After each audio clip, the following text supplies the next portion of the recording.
The European Union is planning to bring more sanctions against Russia over its so-called referendums in occupied parts of Ukraine.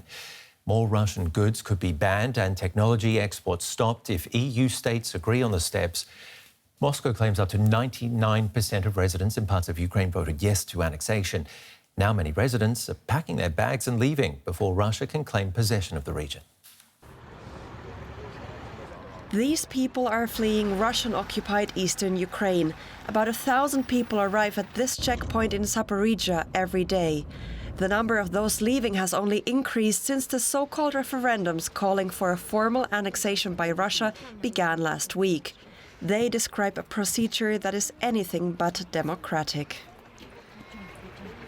We ran into soldiers. They asked if we had voted. We said yes. They said, let's do it again. Some say they were forced to vote at gunpoint, and soldiers checked their ballots. Speaking about the referendums, Ukrainian President Volodymyr Zelenskyy thanked Western leaders for condemning the fabricated vote. Thank you all for your clear and unequivocal support. Thank you all for understanding our position. Ukraine cannot and will not put up with any attempts by Russia to seize any part of our land. In the US, Zelenskyy's predictions were echoed by the White House. These referenda are illegitimate and frankly outrageous. We expect Russia to use these sham referenda as a false pretext to try to annex Ukrainian territory in flagrant violation of international law and the United Nations Charter. In fact, Russia's actions are transparently fraudulent and have no legal significance whatsoever. We will never recognize these illegal and illegitimate attempts at annexation. The sham referendums prompted the EU to call for a new sanctions package against Russia. It would be the 8th package so far and include tighter trade restrictions, among them a price cap for Russian oil. Thank you, Madam President. The sham referenda, organized in the territories that Russia occupied, are an illegal attempt to grab land and to change international borders by force. The mobilization and Putin's threat to use nuclear weapons are further steps on the escalation path.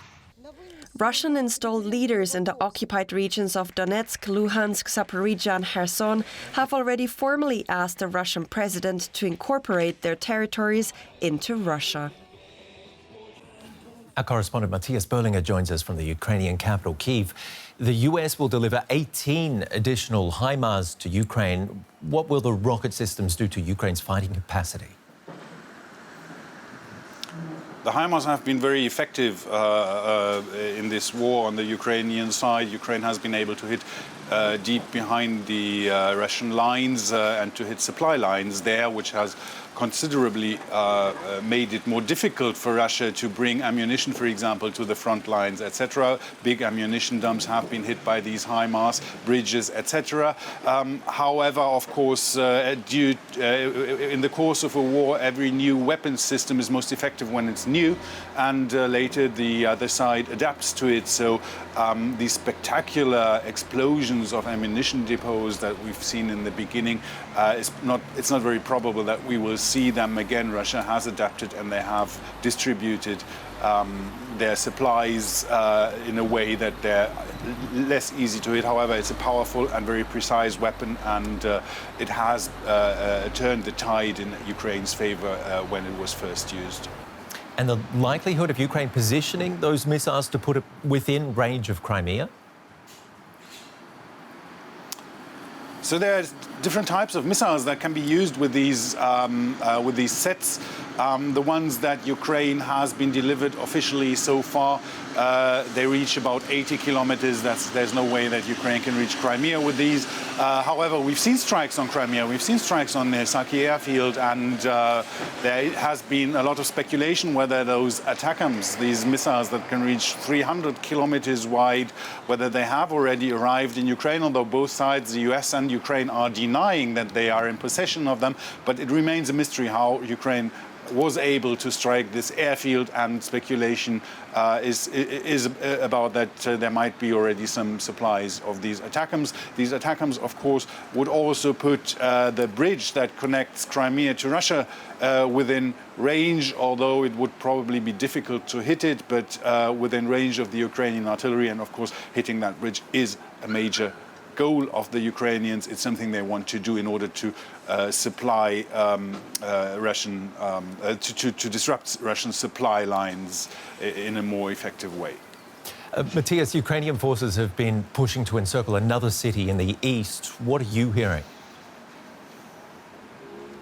So yeah, we're talking about Lyman. Lyman is one of the cities that Russia was able to capture when they started, or when they pushed their offensive in the Donbass through, and now Ukrainian troops have been advancing mostly from the east, from the Kharkiv region, but also from the south, and it looks a little bit like they would be able to close the ring and besiege the city. This would be the first siege to a major settlement controlled by the Russians, and it would be the second siege in this war after Mariupol.